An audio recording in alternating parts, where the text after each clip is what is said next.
Sinoj, V D Satheesan ഒരു നിലപാടെടുക്കുന്നു, നേരെ മറിച്ച് ഷാഫി പറമ്പിൽ രാഹുൽ മാങ്കൂട്ടത്തിലെ പ്രതിരോധിക്കുന്നു, മാധ്യമങ്ങളെ പഴിചാരി.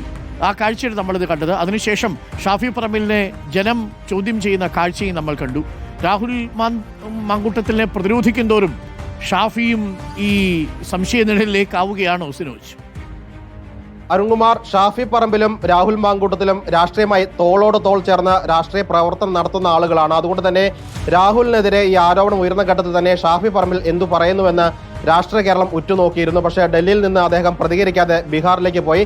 ബീഹാറിലേക്ക് ഒളിച്ചോടിയതല്ല എന്ന് പറഞ്ഞുകൊണ്ടാണ് ഇന്ന് വടകരയിൽ അദ്ദേഹത്തിന്റെ മണ്ഡലത്തിലെത്തിയപ്പോൾ മാധ്യമങ്ങളെ കണ്ടത്. പക്ഷേ മാധ്യമങ്ങളുടെ ഒരു ചോദ്യത്തിനും കൃത്യമായി മറുപടി പറയാൻ ഷാഫി പറമ്പിൽ തയ്യാറായില്ല. രാഹുലിനെതിരെ ഏതെങ്കിലും തരത്തിൽ പരാതി ലഭിച്ചോ എന്ന ചോദ്യത്തിന് പോലും അദ്ദേഹം മറുപടി പറഞ്ഞില്ല. പകരം രാഹുലിനെ പ്രതിരോധിക്കുന്ന തരത്തിലാണ് ഷാഫി പറമ്പിൽ ഇന്ന് പ്രതികരിച്ചിരിക്കുന്നത്. അതായത് ഒരു എഫ്ഐആറോ നിയമപരമായ പരാതിയോ ലഭിക്കാതെ തന്നെ ആരോപണം ഉയർന്ന ഘട്ടത്തിൽ തന്നെ രാഹുൽ മാങ്കൂട്ടത്തിൽ സംഘടനാപരമായി ലഭിച്ച ഈ അദ്ദേഹത്തിന്റെ ചുമതല യൂത്ത് കോൺഗ്രസിന് സംസ്ഥാന അധ്യക്ഷൻ എന്ന പദവി ഒഴിഞ്ഞു മാറി എന്ന ഒരു പ്രതിരോധം മാത്രമാണ് അദ്ദേഹം തീർത്തത്.